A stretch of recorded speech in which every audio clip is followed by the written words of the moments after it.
नमस्कार दोस्तों, मैं दीपक आपका स्वागत करता हूं अपने चैनल ARE इनफ्राइट्स प्राइवेट लिमिटेड में। तो आज का हमारा टॉपिक है प्रॉपर्टी का रजिस्ट्रेशन के बारे में। प्रॉपर्टी का रजिस्ट्रेशन वैसे तो लोग है ना इसको ज़्यादा इंपॉर्टेंस नहीं देते, ये ना मतलब सोचते हैं हो जाएगा कर लेंगे, प्रॉपर्टी रजिस्ट्रेशन कौन सी बड़ी चीज़ है। क्या बात कर रहे रे बाबा।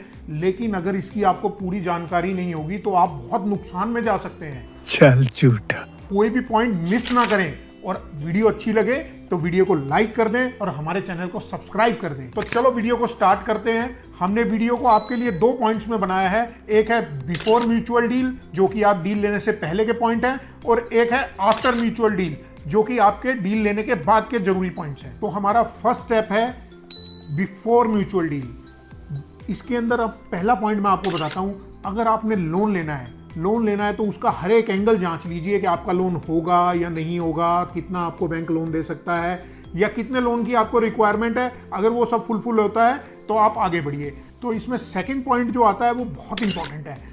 Do check your property documents thoroughly और take the help of professionals.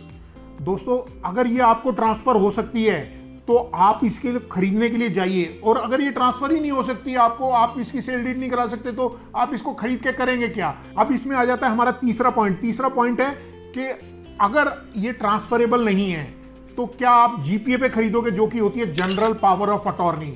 तो जनरल पावर ऑफ अटॉर्नी पे बैंक आपको लोन नहीं देगा और आपके लिए टोटल लूजिंग सिचुएशन हो सकती है। आपको टोटल कैश पे करना पड़ सकता है प्रॉपर्टी के लिए, और वो जो प्रॉपर्टी के पेपर बनते हैं जीपीए के, वो ट्रस्टेड नहीं होते।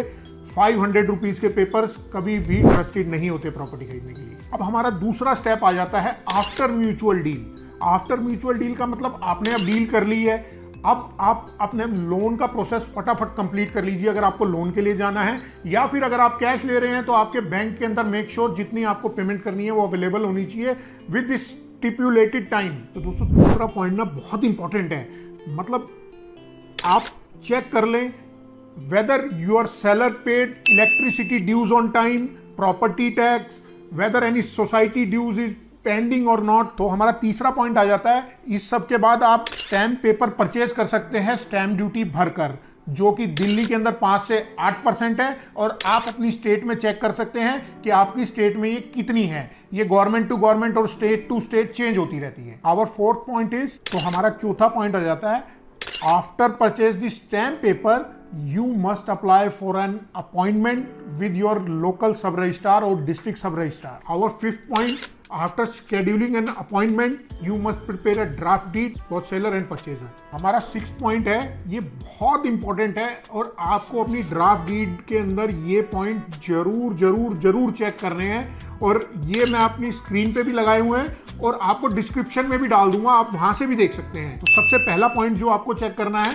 वो सेलर और परचेजर के नाम और उनके फादर्स नेम और साथ में एड्रेस। दूसरा जो चेक पॉइंट है वो प्रॉपर्टी जो आप खरीद रहे हैं या बेच रहे हैं उसका एड्रेस बिल्कुल सही मेंशन होना चाहिए। तीसरा, आप अपनी प्रॉपर्टी का जो एड्रेस के साथ में खसरा नंबर होता है, जो कि गवर्नमेंट के रिकॉर्ड्स के हिसाब से चलता है, लैंड का खसरा नंबर, वो देख लीजिए, बिल्कुल सही होना चाहिए, बिल्कुल भी चेंज नहीं होना चाहिए। हमारा चौथा चेक पॉइंट है, आप रजिस्ट्री के अंदर ये देख लीजिए आपका जो प्रॉपर्टी है उसकी साइड्स, जैसे ईस्ट वेस्ट नॉर्थ साउथ, आपकी एंट्रीज, जो प्रॉपर्टी का फ्रंट है वो साउथ में पड़ता है, वेस्ट में पड़ता है, साइड में कौन सी प्रॉपर्टी है, ईस्ट में कौन सी प्रॉपर्टी है, साउथ में, तो ये सब साइड्स जरूर चेक कर लें। तो हमारा पांचवा पॉइंट है, रजिस्ट्री के अंदर ये जरूर चेक कर लें कि आपने कौन सी पार्किंग ली है, कार पार्किंग, कितनी पार्किंग ली है, या आपने बाइक पार्किंग के साथ लिया है, ये मेंशन है कि नहीं, ये जरूर चेक कर लें। इसमें हमारा 6th चेक पॉइंट आता है, ये सब लोगों पे लागू नहीं होता, ये उन लोगों पे लागू होता है जो कि फ्लैट खरीद रहे हैं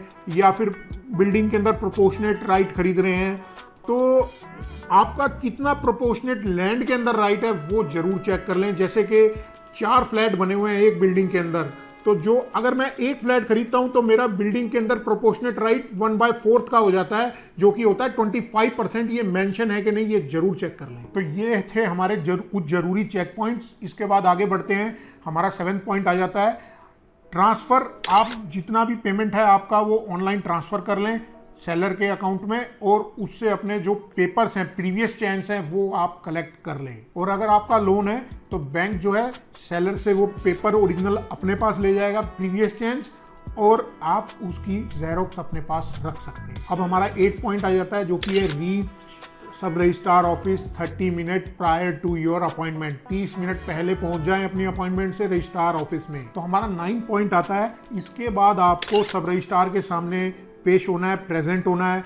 और आप एक चीज़ ज़रूर ध्यान रखिए, प्रेजेंट होते टाइम आपके पास आपका ओरिजिनल आधार कार्ड और पैन कार्ड होना चाहिए, या फिर आप अपने डिजी लॉकर के अंदर भी ये सब कुछ चीज़ दिखा सकते हैं। तो हमारा 10वां पॉइंट आता है, अब आप प्रॉपर्टी के मालिक बन चुके हैं प्रेजेंटेशन के बाद, और आप एक एक्नॉलेजमेंट स्लिप मिलती है रजिस्ट्रार ऑफिस से, उसको ले लें। और अगर आपका लोन है तो उस केस में बैंक वो स्लिप आपसे ले जाएगा। आपका ये वीडियो देखने के लिए दिल से धन्यवाद। हमें आशा है आपको ये वीडियो अच्छा लगा होगा और इससे ज़रूर कुछ अच्छा सीखने को मिला होगा। Till then, stay connected, good bye.